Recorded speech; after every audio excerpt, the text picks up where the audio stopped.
Because outside it's cold, Paulie. It's not that cold. I mean, look at me. I'm a short sleeve shirt. Yeah, but we've had this discussion before. I'm the one that if I go away for a weekend, I take the big bag because I have layers of everything.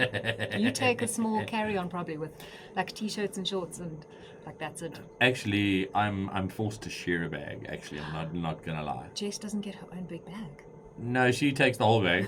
I have like 3 pieces here and the rest of it. Short slops and shoes and maybe the costume, and I get a towel, and it's normally a hand towel.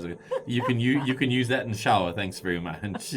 My most favorite parts of the week, the Wellbeing Hub on Wellbeing Wednesday. Joining us today, as always, the Wellbeing Strategist, human behavior expert, speaker, coach, and one of my most favorite people to unpack life with, Petra Lorenzo. Yeah. How's that? Eh? How's that for an intro? So good. It's like you were born to do this. Yeah, maybe. I don't know. I mean, one day is one day. We live in the dream right now, so we'll see. We'll have to see where the dream takes us, right? So, here's something that not many people knew. Yeah. Somebody's going like the Venga Boys and heading to Ibiza. That's the song I was wondering. I'm like, It's there's the a Venga song Boys. about Ibiza. Like it sounds glamorous, Yes. extremely unfair, but very exciting. Tell us what's happening. Oh, Paul, I have had the incredible honor of being invited as a guest speaker on the most extraordinary panel, and recently also invited to be the MC during the day to coordinate the events and take people through. Okay. It's for the Ray of Light Awards, so in short, Roller, which was created in essence an honoring of Ray Stevenson, the late Ray Stevenson, Yes. the Hollywood actor, who passed away a few years ago. And when all his friends came through for the memorial, because he lived in Ibiza with his beautiful wife and their 3 kids, Ibiza, all his friends came down, of course, friends being Hollywood A-list actors, yes. musicians, directors, etc. And they decided, well, we need to do something to honor Ray Gotcha. every year. Okay. From there, the discussion started with, because Ray and his wife have a deep love for humanity, Yes. and wanting to inspire people and wanting everyone to live in peace and harmony. So they've created this awards ceremony, not just another awards exciting. ceremony. Sounds It's very glam. So it's the biggest cultural festival in Europe now, or claimed to be, and it brings all the neuroscientists, psychologists, international, musicians and actors, directors, etc. So they're all converging, and we're all doing different panels. And the panel I'm on is AI, imagination, and storytelling. Okay. And I'm going to be sitting next to the co-founder of Criminal Minds. Oh. And You emceeing our have panel. my attention. Ta-da. It's so great. Emceeing our panel is the co-founder of the Moleskine Foundation globally, and then some neuroscience, etc. So neuroscientists. Very exciting. So it's a big deal. We talked a little bit about the excitement of the whole thing. Yeah. What about what was your first sort of real the most basic emotion? Well, first was a big yes and excitement when I got invited. I didn't even think about the hows and anything. It was just, yes, I'm there. Okay. Shortly, when we finished the conversation, went into pure panic. Yeah, I was about to say, like fear or some kind. Completely, because I realized, and I mean, these were many conversations I had in my mind simultaneously. Yes. And that being, starting to read the caliber of humans that I'm going to be sitting on a panel with and sharing the week with. But you realize that you're equally as caliber. Thank you. So that took me a while to embody, to embrace. And it actually took conversation with 2 friends who I respect because they don't just cheer me on all the time. Yeah. They mirror me. Okay. So they call nice me to have out people and like- stuff. It's so great. And they're the go-tos that I go to. I mean, I've just repeated that. Saying if I'm confused about something, or if I showed up in a way where I wasn't sure, then I'll ask them, like, honesty, let me know. And when I told them about this, and I mean, they're hugely successful in business and multinational businesses. So, I appreciate what they've been able to create for themselves. So when I told them about this, I was like, oh man, it's a pinch me moment. I can't Yes, believe it. of course. Their first thing was like, P, but you belong there. Mm. And I said to them, interesting you say that, why?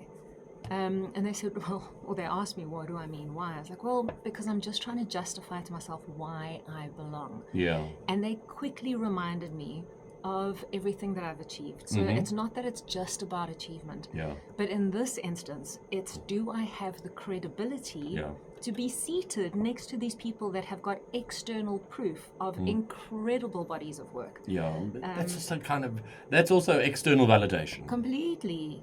So Absolutely. I feel like you're going to hold your own here. I think you're going to be phenomenal. Amazing. I really do. Thank you. We are actually, one of the subjects we're talking about on the show today, and you can shed some light here if you like. We're talking about, it's called the unpopular opinion. Yes. Work best friends are not your real best friends in life. Interesting. So that's really interesting because I'm thinking back to my career, which was very windy. And two of my best friends actually came from workspace. Okay. But I hear you in the rest of it because I think we get confused because we spend so many hours together and we go through so much together that we almost assume that they are friends where they might not always have the best 100%. interest for us because it can be cutthroat depending on your 100%. position, what you're doing.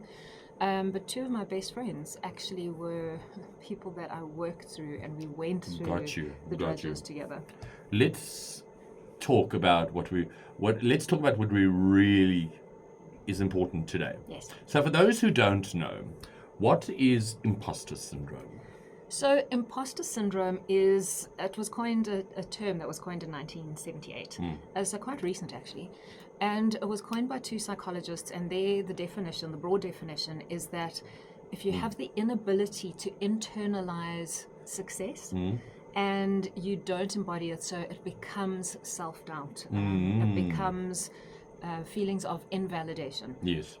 So that's really the basics. So it's not a personality trait, it's not a psychological symptom like depression or anything like that, but it is something that we experience. Okay. Who gets this? Like, is it mostly people who are new to something, or does this show up for even the most experienced and successful people as well? So it doesn't discriminate. Yeah. So many studies have shown, all of us, so many studies have shown, and it varies in percentages, but between 70 to 80% of people, of humans, experience or have experienced some level of imposter syndrome in their careers. Some of the typical people, and some of it is personality based, so it's nature, nurture. Yes. But people that have got a propensity to be anxious, self-critical, perfectionists, yes. It hits us, I'm putting myself in that, really hard. And interestingly enough, it's the high achievers that it affects the most. Where maybe we would think that it would be people that haven't achieved that much, that are wondering, well, do I belong? Or they've got the self-doubt, etc. But it's actually the high achievers. Okay. Which is a really interesting study. So it's using it as a tool that even if you are advanced in your career and you're experiencing imposter syndrome, it's not anything that is wrong with you. If anything, it's healthy. Yeah. Because if you aren't experiencing it, the flip side, and they call it the dark trio, which is 3 personality types. So it's the narcissists, the Machiavellians, and the I don't remember the sociologist. Sociopaths. Sociopaths, thank you. See, my psychology taught me something. Thank you. So those 3 don't really have the ability to experience imposter syndrome. Although there's the one side of narcissism, because of course there's varying levels. Yes. And there is the one side that can experience it, but it's a manipulative type of way. So then it's not in its truest form. Exactly. Okay. Is there a difference between this imposter syndrome and genuine big nerves? Like. Yes. Okay. Yes, absolutely. One can lead to the other one. But nerves is something that maybe you don't have the confidence in a skill or what you're going to do, or it's stepping into the unknown. Imposter syndrome is not necessarily having the belief in yourself, not feeling like you belong there necessarily, that you've earned the credibility to be there. And that's where it's linked with self-worth as well, because it's, well, I don't feel like I belong. And imposter syndrome is sometimes, well, yes, I've got some skills, but not enough. Okay, I got you. We'll take a little music break in just a little bit, but you mentioned that often the most capable people feel this the most. That feels quite backwards, actually. Why is that? So there's, it's called the Dunham philosophy, I think it is. Yes, that's it. Where it showcases that the more you know, the more you're aware of how little you know about something. So the more you advance, so if you've got a natural drive to do better, to excel, you're going to realize how much you don't actually know about the topic or the arena that you're in. Yes. Versus people that aren't strivers perhaps, aren't the ones aiming and achieving for more, don't have that sense of not knowing. So they're just like, oh, well, I can do this. You know, so there's a little bit of delusion there that's attached to both sides. Grandeur, for sure. But that's the thing, because if you are a high achiever and you're at the top of your game, you're always going to be surrounded by people that know more. Yes. So we compare our internal world on what we know we don't know to someone else's external proof of what they've done. Yes. So, for example, the panel I'm going to be sitting on, you know, the co-founder of Criminal Minds and the co-founder of the Moleskine Foundation Global, I can visibly see what they've achieved. And I know all the things that I haven't achieved. So it's the mind's very warped sense of comparing what I haven't been able to achieve to what someone else has. But isn't that, in its absolute purest form, isn't that external validation according to society? Society, yes, absolutely. It's a societal pressure because we don't want to be seen as the weak one in the pack. So we need to be striving, and also, you know, the mind also plays tricks on us because we're constantly waiting to be found out if we are in a position of leadership or visibility. So when we're there, one of our biggest fears inherently as humans is the fear of threat, or that our livelihoods are at risk. And our minds interpret it as, if I am caught out, if I'm seen as a fraud, if I am judged, if I'm ridiculed in public. And that's where being high up as a high performer, the chances of you being ridiculed is higher. Exactly. So that's where it all comes in. Interesting. When we come back, we're going to talk a little bit more about imposter syndrome and what's happening in your brain when that stuff kicks in, and when does self-doubt become self-sabotage? So we'll do that. So we have to pay a few bills, and then we're gonna dance on the table. Awesome. Let's pay them bills. Let's pay them bills. It's 9:19. It is Moby. When last? A little bit of Moby. When last?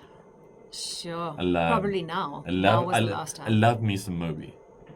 Moby's amazing. I love Moby. He does so much work for animal activism. Yes, Moby. It took me a split second. So I'll tell you who else does a lot of stuff for animal stuff. Yes.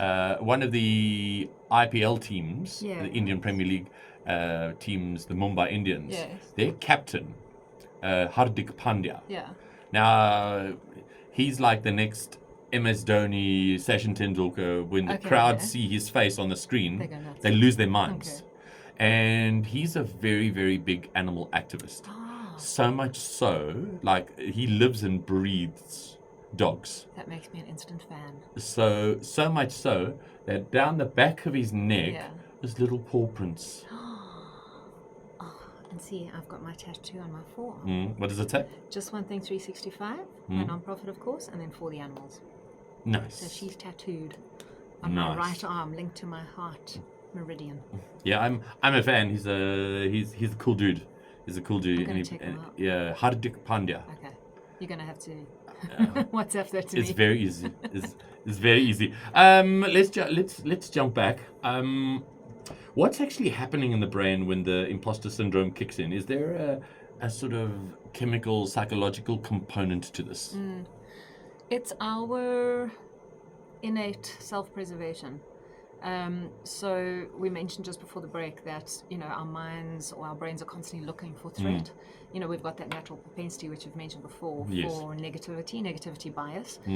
So that's literally our physiology trying to keep us alive and safe. So we'd rather keep a lookout for something that goes wrong versus, let's go smell the roses if there could be a threat on the horizon. So that's what our minds are doing when they're perceiving something that is unsafe. And it might not be actually unsafe, but unsafe our minds interpret as something that is unfamiliar, unknown. We're putting ourselves in positions that we don't have proof of experience before. So our minds can't validate where you're able and capable of doing this because it's happened in the past. Yes. So we live and exist based on past experiences, and that's the pattern that keeps getting rewired, is you belong because you've done X and Y and Z, and you've managed to prove it, and you've repeated it successfully. Yeah. When we're stepping into the unknown, we don't have that proof and that backup. We don't have the data to support that we can do this. So that's when we go into, our minds are purely trying to protect us, like, rather stay safe, almost like an play small. autopilot kind of thing. Yes, yeah. Okay. Look at me. Holding us back. Look at me doing It's the thing. the handbrake, it's the automatic handbrake of, whoa, just stop before you go ahead. Slow. Just slow down. Exhale, whoa. Yeah. Exhale, whoa. There's a swear word involved with that one, but we're not allowed to. No, we don't have the beep button yet. Mervyn hasn't given us the beep button. He hasn't. You talk a lot about science. What does research actually tell us? So research shows that, we've touched on a few things already, that it's generally the high achievers, that there is the part of overcoming where we're holding ourselves back. So it pretty much goes down to our physiology and keeping us safe and alive. That's really the basic. Got you. Okay. Or the basis of it, rather. Okay. And at what point? Because I know that a lot of people, I actually know people who suffer from ASD. I know people who use it as an excuse. At what point, how do you know when it's genuine, when it's a genuine sort of fear of worth, or is it just like just shut up, dude, kind of thing? No, that's so good. So depending on your personality, your natural propensity to look at that, and it can raise the question naturally of, do I belong here, do I not? And that's where you get to question yourself. Is this a fear that is protecting me and trying to preserve me? Or is this something that is an indication or a signal that I'm leveling up? Okay. So I think that's where it's important to look at what is coming up for you and what the belief is. Because ultimately it's linked to our beliefs about ourselves. Yes. Ourselves, rather. So even if we don't know something, do we have enough self-belief that we can figure it out? That we know that we don't know, and that's okay. And we are going to figure it out anyway. Or is that going to keep us playing small, which happens to majority of the population, where we get the self-doubt, we get the imposter syndrome of moving to the next level, of getting an opportunity to try something else. It can look like a promotion, for example, or it can look like starting a new business or being on a platform where you're being recognized or receiving an award where you think, it was just luck, or it's because I knew the person, or I didn't deserve this, I don't know how I got here. So that's where it can limit you if you allow those beliefs to expand. Or you can say, maybe I got here because of those things, or I am able and capable of leveling up, and I'm just a beginner. Okay. So where I'm moving into now, it's a space that, yes, I absolutely don't know anything about. I've never been on a global stage to this extent, for example, at the Ray of Light Awards, but I've got decades of credibility and doing the work. So when I acknowledge that, saying, okay, I'm anxious and I'm imposter syndrome because I'm looking at the external validation, as you mentioned, with everyone else, but I've got the proof.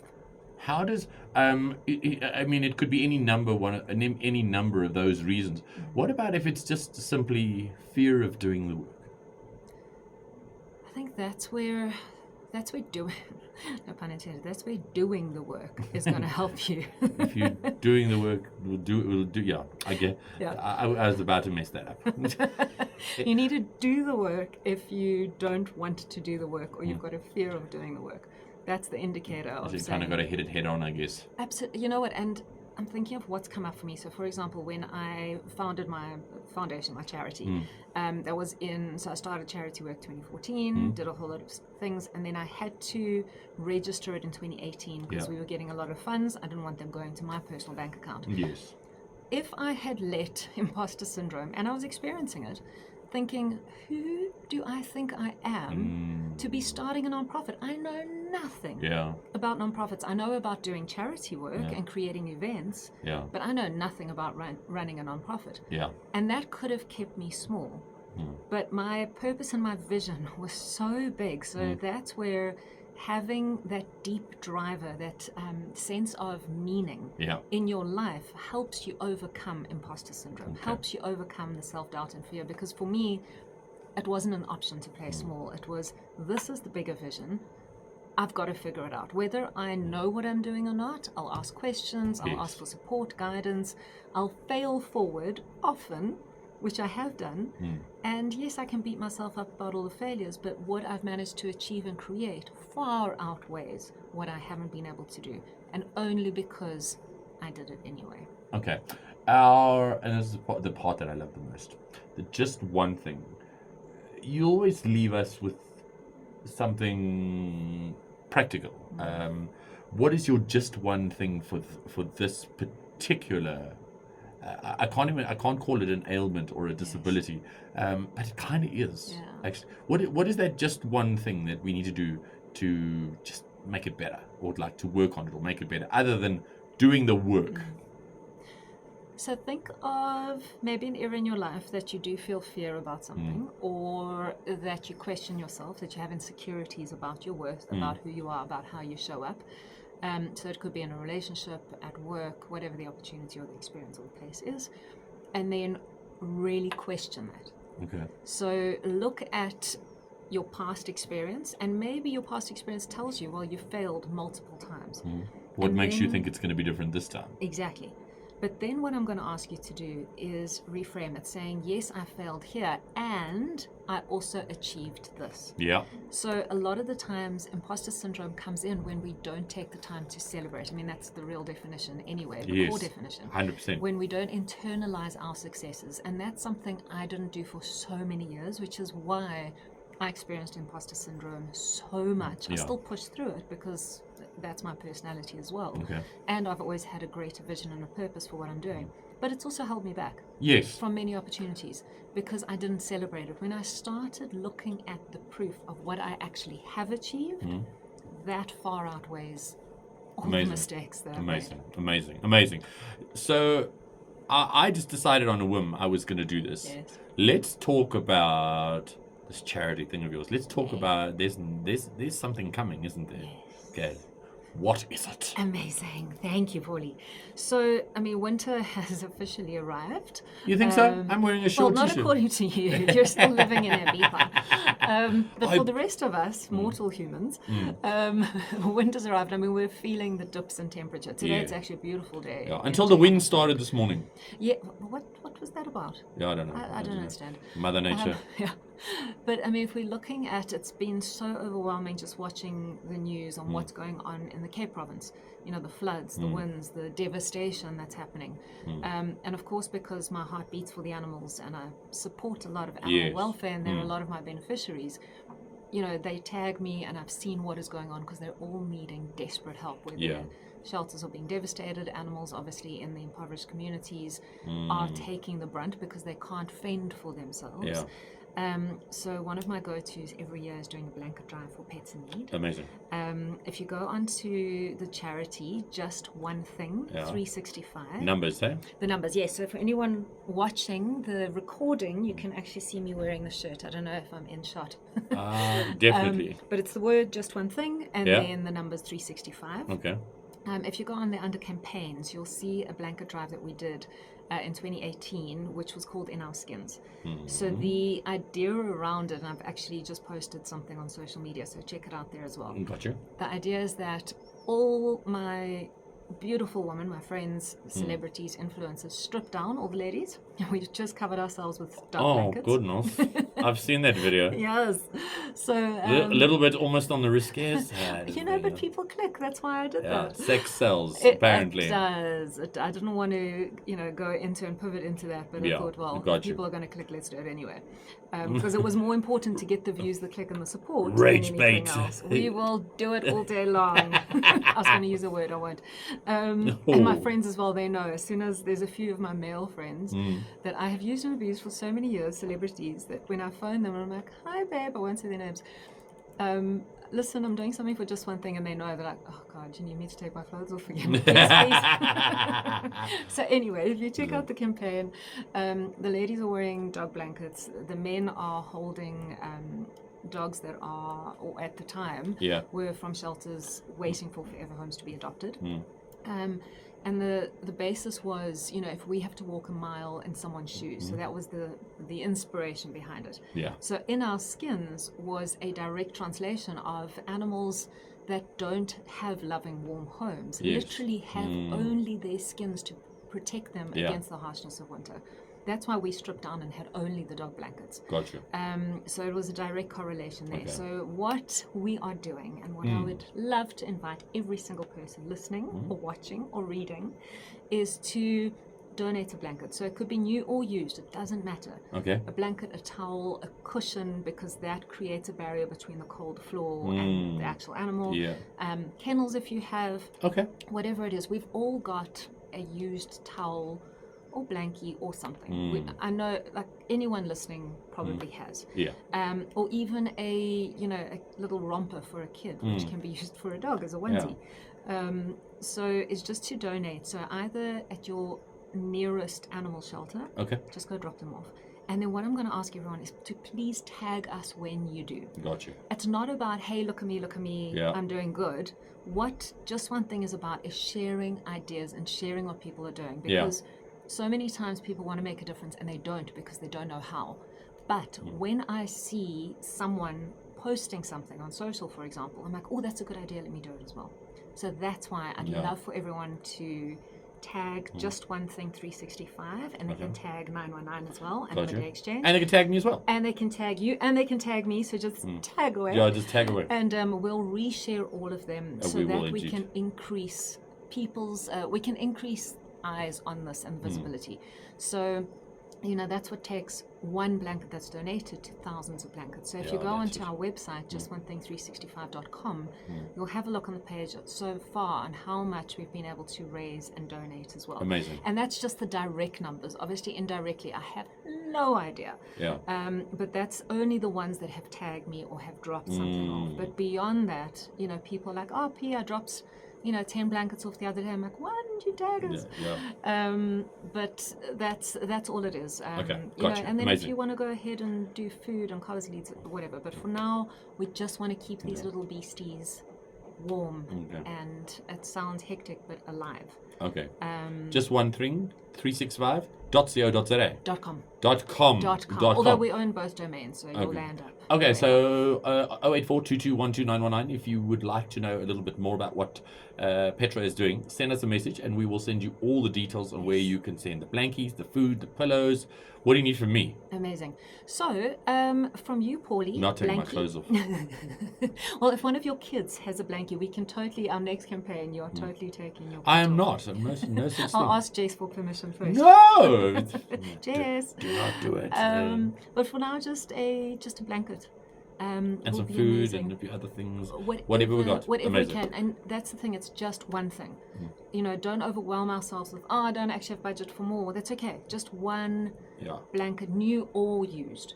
Okay. It doesn't matter. And then ask your, tag when you tag us. Send it to your friends. Tag on the post so that we can get increased reach as well. But tag people, tag businesses. Okay, And then we can share you as a brand that cares and as humans that care. Amazing. Now let's move to your content. 08422129199 if you want those details, we'll send them to you. Let's talk about if we want to watch the videos, find out, chat to you, do what we need to do. Where do we find it? Amazing, thank you. So it's petralaranjo.com, LARANJO.com. That's the website, YouTube, same name, Petra Laranjo, across social media, LinkedIn, it's all there. And right now on my social media is where I've posted the blanket drive with just one thing. So if you go onto my profile, you'll automatically get the profile for just one thing as well. Okay, amazing. For people, just in closing, for people, for the person listening about now who keeps shrinking themselves, playing it small, saying no to the things that they actually want, what is the last thing that you want them today to walk away believing? Stop it. Please stop. Stop the self-doubt and literally write it down. Don't ruminate about it in your mind. Write it down, all of your achievements. It's going to be uncomfortable. As you're writing it down, you're going to keep finding reasons to dismiss them or make it smaller, make the achievements feel smaller, and I only did this because of. Don't do that. Just what have you done? What have you achieved? Don't minimize it. It's anything. It's someone said to you, thank you for the conversation. It really helped. That is something that is worth noting. So whatever it is, just list it down because that gives your mind proof on everywhere you can do something. And hopefully that will propel any conversations coming forward, opportunities that you're not going to miss. You. petralaranjo.com and just one thing, 365.com. Yes. Right. Thank you, friend. Always a pleasure. I enjoyed this one, a particularly enjoyable one today. Let's help those who can't speak and those who don't know how to ask for help. Yes. Just remember, I actually had a friend of mine say this to me the other day, and it was quite brutal. And he said, if you're cold, imagine how they're feeling. Absolutely. We're sitting there with our thermals, it's with our brutal, but our blankets, and we've got all of them. We're still cold at home. Imagine how they must feel. Dogs have got fur, but they've been domesticated. The fur is like us wearing a jersey. It does nothing against the brutality of the cold out there. So if you're cold, they're cold. Bring them inside. Bring them inside. Don't leave your dogs outside. I'll come and find you. I promise I will. Me too. I've got our vigilante costumes ready. Friend, thank you very much. Tomorrow, and whenever you've got time, just pop past and drop a blanket off, drop some food off, do whatever you need to do, and then tag us. Just one thing, 365. Amazing. We'll see you next week, Wednesday. Awesome. Thank you, everyone.